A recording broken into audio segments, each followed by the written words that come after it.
A live edge, boy.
We're just gonna cut some pieces here.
Cut that flat.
Quick little box, live edge on the bottom. Ain't that pretty? I guess we can make it a tad bit prettier.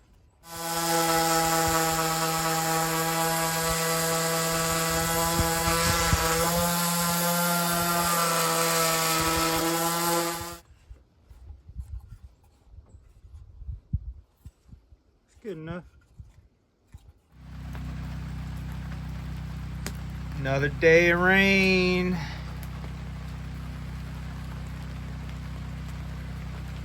I don't mind though, taking a day off. Every time I've been getting a real hard rain, my little fire pit here has been just seriously filling up with water. So I dug me a trench so the water can escape and it doesn't kill all my hot coals. So I was planning on using this big 20 by 30 tarp, and then I was gonna put like a 25 by 12 over the garage. But this thing is leaking so bad that I came to the conclusion that it's leaking in so many places that I can't even really patch it. So, thanks to Country Girl once again, she bought me a big 16 mil 30 by 30 tarp. So that's gonna cover this whole thing. And it got delivered yesterday and I got all excited, and then now I'm like, cool. Another day of rain. The 30 by 30 is gonna cover this whole shelter and the garage part. But today it looks like I'm going to be just enjoying this fire. I'm gonna try to keep this fire going all day through the rain, and just sit here and think about all the stuff I get to do after the rain goes away. Keeping it going. I think the trench is helping. We have zero water buildup. But here's my wiring job. Got our daylight switch. Got our dimmer switch. Got lights in the front. Put some lights over here on the side. I haven't wired it up all as pretty as I would like yet, but I got that done. So in here, this is kind of where I did my wiring here. I made me a wiring harness, basically. I got it tucked back, but I have all these wires for lights. I wired them in with the connections here, both sides here. I got my all my 3 grounds, my 3 hots coming out. I got 2 hots tucked in here because I'm gonna pull these out eventually, because I want lights on the other side of the camper, and I want lights on the back of the camper to kind of light up out that way. Eventually, once I get more switches and dimmers and stuff and lights. But these hot wires, I run them up through here. I know that's not the prettiest holes ever, but I have those run up through there into the camper. And then I wired all my lights into the same, basically, wiring harness that I created here with some very nice wires and connectors there. Look at that gold, baby. We got gold. And we got 2 batteries here in the camper, thanks to D&D Ministries. Oh yeah. Brand new ever starts. Check that out. So I wired my wires up through the camper, hooked me up an inverter here, and I had to remove this panel here to kind of get in here to drill me some holes so I could run my hot and my ground from the batteries up into the camper. I gotta wire that thing up here. That'll be nice, have a nice fuse in this box. So I definitely have to cut that in half, wire my fuse up for a little bit of safety. So I hadn't really mounted my door back on yet, but that's gonna go there and it'll be pretty. But yeah, I got my wires coming through here, and then I got my wires coming up through here, basically from the battery box outside. So now we can just plug up whatever we want, the TV and stuff, you know, while the generator's off. We got power. Look at that. Hold on, turn it on. Oh yeah, 11.3. So we ain't all the way charged up, but it works. All right, so here's my switch, my daylight switch here. And I think we all came to the conclusion. I was having a problem with this light. Every time I hooked this light up, it would start blinking and shutting off and coming back on. And I think we learned from all of our very smart YouTube family members that every time this light was cutting on, the light was directly hitting the switch and making the switch think it's daylight. So it was shutting off and coming back on, shutting off, coming back on. And it makes a lot of sense. If this light turns on, it makes the switch think it's daylight. So it kept shutting off and pretty much going crazy. The last thing I want to do is have to either relocate this light. I really like this light where it's at. It matches that light on the other side there, so I definitely want them the same. And I also definitely do not want to rewire this switch and have to move it somewhere else. So this is what I came up with, y'all. I figure if I put a box up here over it, maybe that'll prevent the direct light from that hitting the switch, and maybe that'll cover it up. And I kind of made it live edge to match, and just a little simple box.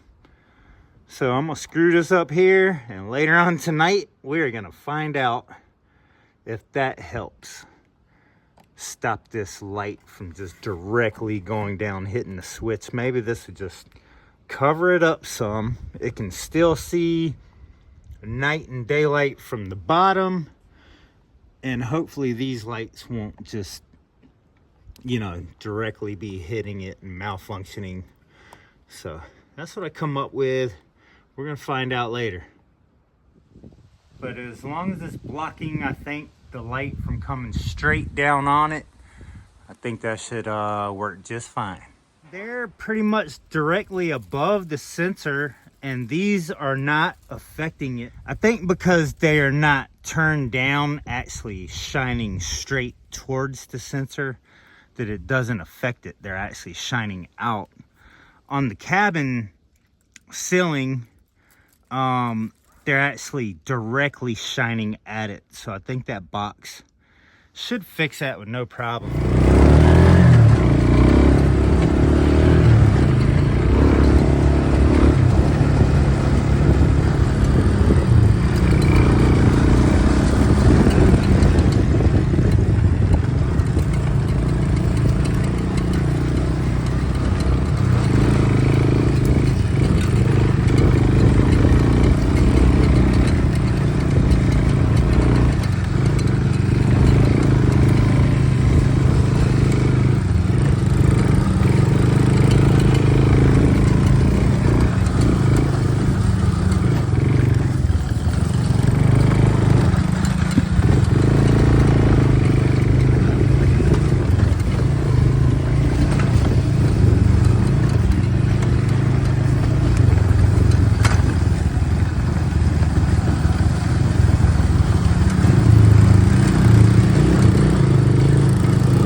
is interesting.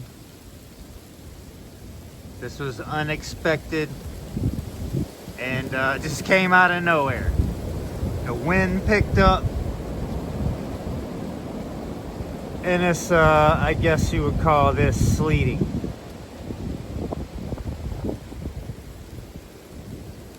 Oh my goodness. And Holly just rode to Walmart. She's at Walmart. I called her, told her to get her butt headed back, like quick. Just sitting out here by the fire. And the wind picked up. And this came.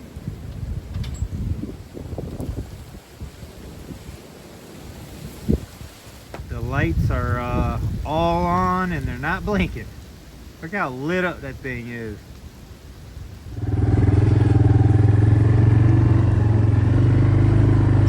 Got lights.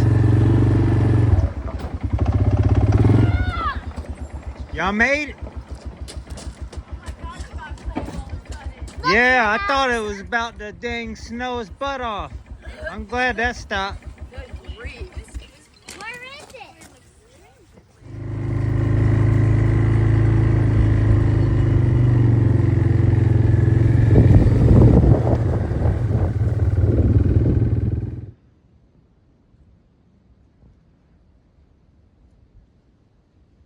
Looks pretty cool.